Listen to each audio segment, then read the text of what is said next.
यह बाइबल इन 1 ईयर का हिंदी प्रकरण है। 14वां दिन। बस विश्राम करो और परमेश्वर को परमेश्वर ही रहने दो। जॉयस मेयर ट्वीट करती हैं कि बस विश्राम करें और परमेश्वर को परमेश्वर ही बने रहने दें। यह जानकर बड़ी शांति मिलती है कि जो कुछ भी हो रहा है वह सब प्रेमी परमेश्वर के नियंत्रण में है। बिशप सैंडी मिलर दुख के समय या जब चीजें बुरी तरह से बिगड़ जाती हैं तब वह अक्सर कहते हैं कि प्रभु राज करते हैं। पूरी बाइबल में कई जगह परमेश्वर का उल्लेख सर्वश्रेष्ठ प्रभु के रूप में किया गया है। जॉयस मेयर और सैंडी मिलर ये दोनों सर्वश्रेष्ठ परमेश्वर में संपूर्ण विश्वास को अलग अलग तरीके से व्यक्त करते हैं। परमेश्वर सर्वश्रेष्ठ हैं और उनका संपूर्ण नियंत्रण है। तो क्या इसका मतलब यह है कि आप अपने कर्तव्यों की जिम्मेदारी से मुक्त हो गए हैं? क्या इसका यह मतलब है कि आपके पास स्वतंत्र इच्छा नहीं है? जब हम अपने नए नियम के पद्यांशों में देखते हैं तो बाइबल हमें परमेश्वर की परम प्रधानता के साथ साथ मनुष्य की जिम्मेदारी और स्वतंत्र इच्छा भी सिखाती है। भजन संहिता 9:7-12 तक। सर्वश्रेष्ठ परमेश्वर में निस्संदेह रूप से विश्वास। सारी सृष्टि परमेश्वर के नियंत्रण में है। प्रभु राज करते हैं। परमेश्वर आप ही जगत का न्याय धर्म से करेंगे। वह देश देश के लोगों का मुकदमा खराई से निपटाएगा। यह ज्ञान हमें बेहद सांत्वना देता है। शायद हम कभी नहीं जान पाएंगे कि परमेश्वर कभी कभी हमारे जीवन में भयानक चीजें क्यों होने देते हैं। उनकी सर्वश्रेष्ठता में भरोसा रखिए और उन पर विश्वास बनाए रखिए कि वह आपको कभी नहीं त्यागेंगे और तेरे नाम के जानने वाले तुझ पर भरोसा रखेंगे, क्योंकि हे यहोवा, तूने अपने खोजियों को त्याग नहीं दिया। इस दौरान 3 बातों को करते रहिए। पहला, स्तुति कीजिए। यहोवा जो सियोन में विराजमान है उसका भजन गाओ। दूसरा, प्रचार कीजिए। जाति जाति के लोगों के बीच में उसके कार्यों का प्रचार करो। तीसरा, प्रार्थना कीजिए। यहोवा पिसे हुओं के लिए ऊंचा गढ़ ठहरेगा। वह संकट के समय के लिए भी ऊंचा गढ़ ठहरेगा। वह दीन लोगों की दोहाई को कभी नहीं भूलता। प्रभु, मैं आपको धन्यवाद देता हूं कि आप मेरी दोहाई को कभी नहीं भूलते और मैं निसंदेह आप पर विश्वास कर सकता हूं। आपका धन्यवाद कि मैं आराम से रह सकता हूं। और प्रभु, मैं चाहता हूं कि आप मेरे परमेश्वर हमेशा बने रहें। नया नियम मत्ती 11:16-30 तक। यीशु के साथ चलने के आमंत्रण को स्वीकारें। यीशु की शिक्षा चित्ताकर्षक है। आज के पद्यांश के पहले भाग में वह कहते हैं, तुम जीत सकते हो। एक तरफ यूहन्ना बपतिस्मा देने वाला आत्मसंयमी था और उसमें दुष्टात्मा होने का दोष लगाया। दूसरी तरफ यीशु हर तरह के लोगों के साथ दावत पर गए और उन लोगों को अपना मित्र बनाया जिन्हें घृणित वर्ग के रूप में माना जाता था। उन्हें पेटू, पियक्कड़ और महसूल लेने वाले दोनों का दोस्त और पापियों का मित्र ठहराया गया। आप जो भी करें उसका गलत अर्थ निकाला जाएगा। फिर भी यीशु आगे कहते हैं, पर ज्ञान अपने कामों में सच्चा ठहराया गया है। मैं इसका मतलब यह समझता हूं कि हम सिर्फ सही कार्य करें और यह चिंता न करें कि दूसरे क्या सोचते हैं। जनमत का महत्व ज्यादा नहीं है, है ना? अच्छी खीर खाने के बाद ही पता चलता है कि खीर अच्छी है।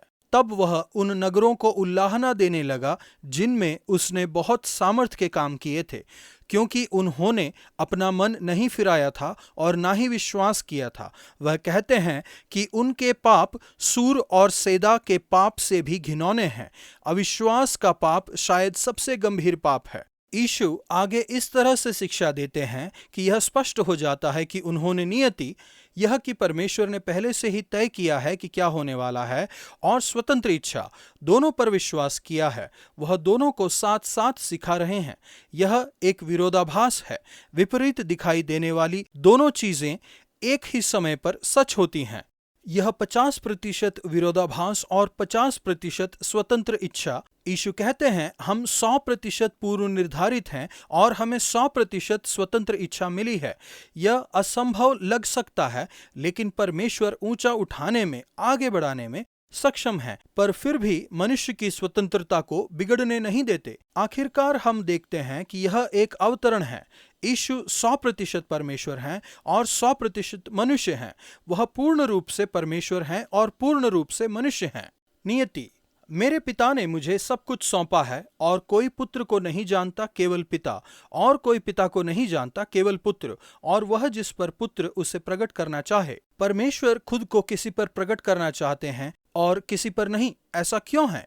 अवश्य ही यह बुद्धि और शिक्षा पर आधारित नहीं है। कभी कभी महान ज्ञानी इसे देख नहीं सकते। तूने इन बातों को ज्ञानियों और समझदारों से छिपा रखा है, और फिर भी कभी कभी कम ज्ञानी या कम शिक्षित या छोटे बालक इसे देख पाते हैं, और बालकों पर प्रकट किया गया है, यानी जिन्हें यीशु की गहरी समझ रही है। तूने व्यवहार कुशल और ज्ञानियों से छिपा रखा है, परंतु उन्हें स्पष्ट रूप से साधारण लोगों पर प्रकट किया है। स्वतंत्र इच्छा। यीशु कहते हैं, हे सब परिश्रम करने वालों और बोझ से दबे लोगों, मेरे पास आओ, मैं तुम्हें विश्राम दूंगा। यीशु के पास आने का आमंत्रण हर किसी को दिया गया है, कोई भी छूटा नहीं है। हम सबको बुलाया गया है। हम सबके पास विकल्प है कि हम यीशु का आमंत्रण स्वीकार करें या अस्वीकार करें। इस विरोधाभास को समझना मुझे मुश्किल लगता है, फिर भी मुझे निम्नलिखित उदाहरण सहायक साबित हुए हैं।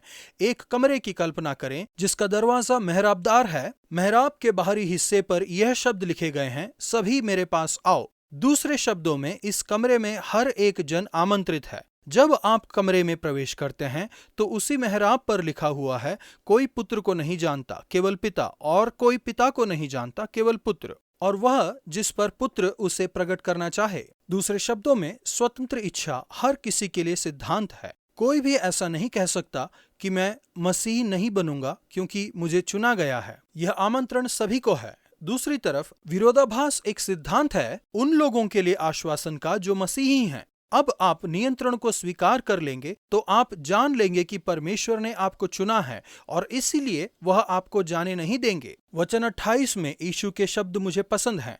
तनावपूर्ण दुनिया में बहुत से लोग थके हुए हैं और बोझ से दबे हैं। यीशु आपको विश्राम देने का वादा करते हैं। वह आपके बोझ को लेकर उन्हें अपने हल्के बोझ से बदलने का प्रस्ताव रखते हैं। जुआ कुछ ऐसी चीज जिसे यीशु ने सुतार की दुकान में बनाया होगा, जो कि एक लकड़ी का ढांचा था, जिनके दोनों सिरे पर दो जानवर, सामान्यतः बैल, गर्दन से जुड़े रहते थे ताकि वे हल को या गाड़ी को एक साथ खींच सकें। जुए का काम बोझ को आसानी से उठाने का था। मुझे यीशु के साथ कदम मिलाकर चलने, अपना बोझ बांटने, परीक्षाओं को सहने योग्य बनाने और अपेक्षाकृत युद्ध का आसानी से सामना करने और हल्का बनाने की यह कल्पना पसंद है। यीशु दासत्व संचालक नहीं है। जब आप अपने जीवन के लिए उनकी कार्यसूची का पालन करेंगे तब आप उनका बोझ उठाएंगे, लेकिन यह कठिन, सख्त, धार वाला या जबरदस्ती नहीं है, बल्कि यह आरामदायक, अनुकूल और आनंद देने वाला है। जब आप वह करते हैं जो यीशु ने आपको करने के लिए कहा है, तो वह आपको इसे करने के लिए बल और बुद्धि भी देते हैं, और आप उनके साथ उनके बोझ को आसानी से उठा पाते हैं। अवश्य ही इसमें अनेक चुनौतियां और परेशानियां आएंगी, लेकिन इसमें आसानी और हल्कापन भी रहेगा। यीशु आपसे कहते हैं, हे सब विश्राम करने वालों और बोझ से दबे लोगों, मेरे पास आओ, मैं तुम्हें विश्राम दूंगा। मेरा जुआ अपने ऊपर उठा लो और मुझसे सीखो, क्योंकि मैं नम्र और मन में दीन हूं, और तुम अपने मन में विश्राम पाओगे। बस विश्राम करें और परमेश्वर को परमेश्वर बने रहने दें। प्रभु, आपका धन्यवाद कि आपने मुझसे वादा किया है कि आप मेरे प्राण को विश्राम देंगे। धन्यवाद कि आज मैं आपके पास आता हूं। मैं अपना बोझ आपको देता हूं। पुराना नियम, उत्पत्ति 29 के 1 से 30 के 43 तक। परमेश्वर को अपने उद्देश्य को पूरा करते हुए देखें। हमारी कमजोरियों, अति संवेदनशीलता और पाप के बावजूद परमेश्वर अपने उद्देश्यों को पूरा करते हैं। याकूब एक धोखेबाज था। हम जो बोते हैं वही काटते हैं। उसने धोखा बोया था और उसे लाबान से धोखा ही पाया। फिर उसने धोखेबाजी का चक्र चालू रखा। यह धोखेबाजी और अविश्वास योग्यता और बेईमानी की असाधारण कहानी है। फिर भी किसी तरह से इन सब के बावजूद परमेश्वर ने लोगों में, इस्राएल में, अपने पुत्र यीशु के जन्म में और परमेश्वर के लोगों के भविष्य में अपने उद्देश्य को पूरा किया है। याकूब के बच्चों के जन्म में बहुत से पाप और परेशानियां शामिल थीं। फिर भी परमेश्वर इस्राएल के 12 गोत्रों में अपने सभी उद्देश्यों को पूरा कर रहे थे। अंत में राहेल की प्रार्थना का उत्तर यूसुफ के जन्म से दिया गया। जैसे परमेश्वर का नियंत्रण उनके जीवन पर था, उसी तरह से आप भी भरोसा कर सकते हैं कि उनका संपूर्ण नियंत्रण आपके जीवन पर भी रहे, और यह कि जो परमेश्वर से प्रेम करते हैं और उनके उद्देश्यों के अनुसार बुलाए गए हैं, उनके लिए सारी बातें मिलकर भलाई को ही उत्पन्न करती हैं। रोमियो 8:28। तो बस विश्राम कीजिए और परमेश्वर को परमेश्वर बने रहने दीजिए। प्रभु, मैं आपका धन्यवाद करता हूं कि आप कमजोर, अति संवेदनशील और पापी लोगों का भी उपयोग करते हैं। धन्यवाद कि आप मेरा उपयोग कर सकते हैं। आपका धन्यवाद, हालांकि जैसा मैं हूं वैसा ही आप मुझसे प्रेम करते हैं। आप मुझसे बेहद प्रेम करते हैं कि जैसा मैं हूं मुझे वैसा ही बने रहने दें। मेरी मदद कीजिए कि मैं दूसरों से अच्छा बनने के लिए समझौता ना करूं। अपने जीवन की जिम्मेदारी खुद उठाने के साथ साथ आपकी सर्वश्रेष्ठता पर विश्वास करने में मेरी मदद कीजिए। उत्पत्ति 29:30। मैं उत्पत्ति के इन अध्यायों का आनंद ले रही हूँ। यह कहानी टेलीविजन पर सोप ओपेरा देखने से कहीं ज्यादा अच्छी है।